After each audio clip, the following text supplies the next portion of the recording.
गौरी अब पूरी तरह काबू से बाहर हो रही थी। हर रात 2 बजे ढोलक की गूंज से पूरा गांव कांप उठता। लोगों के खेत सूखने लगे, गांव के तालाब का पानी काला पड़ गया और बच्चे बीमार पड़ने लगे। गांव के लोग डर के मारे भागने लगे, लेकिन तभी एक अजनबी गांव में आते देखे।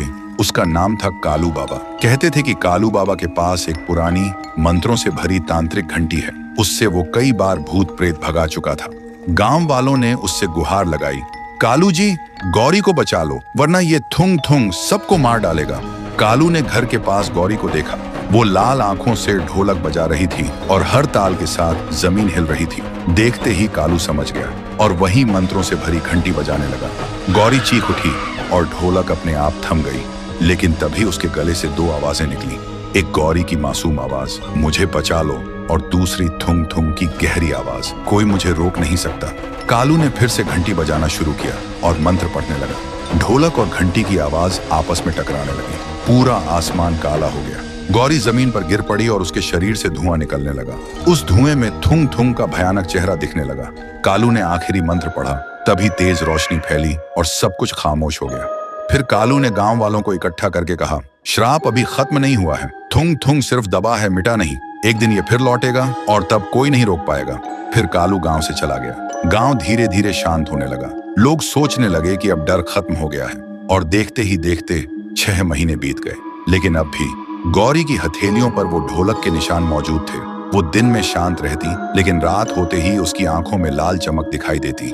गांव वालों को इसका बिल्कुल भी अंदाजा नहीं था। फिर एक दिन गांव में अचानक भयानक तूफान आया। पेड़ उखड़ गए, आसमान से काले परिंदे गिरने लगे और धरती कांप उठी। और उसी रात ठीक 2 बजे जब सब कुछ शांत हुआ, तब अचानक ढोलक की गूंज फिर से सुनाई दी। लेकिन इस बार आवाज पहले से कई गुना ज्यादा भारी थी, जैसे सैकड़ों ढोल एक साथ बज रहे हों। लोगों ने देखा, गौरी अब इंसान नहीं रही। उसका शरीर अब पूरी तरह थुंग थुंग में बदल चुका था और उसके चारों तरफ सैकड़ों आत्माएं घूम रही थी। वो सब आत्माएं जो कभी थुंग थुंग की ढोलक में कैद थी। सबसे अजीब बात यह थी, उसके पास अब ढोलक नहीं था, लेकिन फिर भी ढोलक बज रहा था। गांव का हर घर ढोलक की आवाज से कांप रहा था। बच्चे चीखने लगे, बुजुर्ग बेहोश होकर गिर पड़े। फिर सुबह होते ही गांव के लोग इकट्ठा होकर कहने लगे, इस बार सिर्फ गांव नहीं, पूरा इलाका खतरे में है। और तभी कालू बाबा गांव में फिर से आते दिखे। इस बार उनके हाथ में एक चमकता हुआ हथियार था और उनके चेहरे पर विश्वास कि वो इस बुराई को हमेशा के लिए खत्म करेंगे। लेकिन अब सवाल ये है, क्या कालू बाबा थुंग थुंग को हरा पाएंगे, या फिर पूरी दुनिया उसकी ढोलक की ताल पर मिट जाएगी? अगर जानना चाहते हो तो कमेंट करो, पार्ट 4 चाहिए।